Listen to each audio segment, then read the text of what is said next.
역할을 바꾸는 것이 이 선수들의 연기를 방해하지 않는다. 특정 감독이 축구 선수들에게 미치는 영향력은 종종 과소평가된다. 축구 선수의 경기에 대한 견해의 약간의 차이는 그라운드에서의 그의 행동에 장기적인 영향을 미칠 수 있다. 감독이 축구 선수에게 영향을 줄 수 있는 가장 일반적인 방법 중 하나는 포지션 변경을 통해서이다. 더 자주 이것은 결과가 나오지 않는 반면에 때때로 이 위치의 변화는 발견으로 입증된다. 이제 우리는 여러분에게 포지션 변경 후 성공한 상위 10명의 축구 선수 명단을 드리겠습니다. 공격수 가봉은 공의 엄청난 스피드와 파워로 명성을 쌓았다. 한 가지 특징은 지난 몇 년 동안 피파 선수들에게 매우 인기가 있었다. 그러나 오바메양은 미드필더의 오른쪽 측면에서 그의 경력을 시작했다. 보루시아 도르트문트에서 활약하는 동안 그는 위르겐 클로프에 의해 경기장 중앙으로 배치되면서 골문학 공격수의 파워가 선두로 올라섰다. 이 공헌의 중앙으로의 이동은 오바메양이 티에리 앙리 에스케를 원격 스트라이커로 맡을 수 있게 했다. 수비에서 중앙 수비수로의 전환은 특히 브라질과 PSG의 마르키뉴스가 잘 어울리는 것 중 하나다. 26세의 중견수 수비수는 그의 국적에 맞는 폭넓은 패스를 할 수 있다.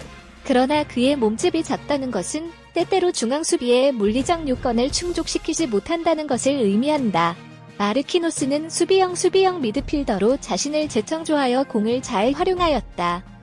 아마도 2019년 UEFA 챔피언스 리그 16강에서 폴 포그바가 제시한 위협을 무력화시켜 PSG 미드필더로 승격한 것이 가장 좋은 경기일 것이다. 김미치는 바이에른 뮌헨에서 전통적인 우익수로서 선수 생활을 시작했는데 이는 분데스리가에서의 강렬한 활약에 깊은 인상을 주었다. 그러나 독일 클럽을 위한 미드필더 선택의 부족은 젊은 선수가 미드필더로 뛸 수밖에 없게 만들었고 이는 바이에른 뮌헨과 독일 국가대표팀 모두에게 공개하는 움직임이었다. 25세의 선수가 미드필드에서 경기를 읽는 것은 한스 플리커에게 거의 없어서는 안 될 일이었다. 바스티안 슈바인슈타이거는 바이에른 뮌헨에서 오른쪽 미드필더로 활약하였고 마이클 발락, 오원 하그리브스, 니코 코바크 같은 선수들은 센터백으로 활약하였다. 그러나 독일 선수에게는 2014년 월드컵 우승에서 팀의 중심에서 빛나는 기회가 주어졌다. 결승전에서 아르헨티나의 맹공격에 그의 중앙 수비수가 버티게 한 것은 바로 그의 힘이었다. 필립 램은 축구 경기장에서 명예의 전당에 오른 최고의 수비수 중 한 명으로 역사에 남을 것이다.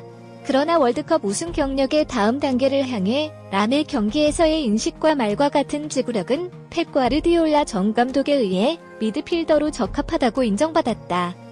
램의 힘으로 바이에른 뮌헨에 배당금을 지불한 미드필더로 이적한 것은 그들을 세계에서 가장 강력한 팀 중 하나로 만들었다. 파르미노가 리버풀로 이적하기 전에 브라질은 분데스리가 호펜하임에서 공격형 미드필더로 배치되었다.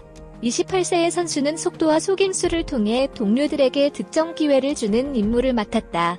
그러나 위르겐 클로프는 공격자의 잠재력을 깨닫고 자신이 개발한 9가지 잘못된 역할에서 그를 배치했다. 그의 독특한 재능은 상대 수비수를 포지션에서 끌어내는 것, 모하메드 살라나 사디오 마네 같은 사람들이 골을 넣을 수 있는 공간을 만드는 것을 가능하게 하는 것으로 그는 단순히 포지션 변경의 가장 좋은 예 중 하나가 되었다. 폴스콜스, 그는 골을 넣었다는 외침이 오늘날까지 경기하는 동안 올드 트래포드 구장에 울려 퍼졌다. 이것이 바로 폴 스콜스가 한 일입니다. 그는 골을 넣었다.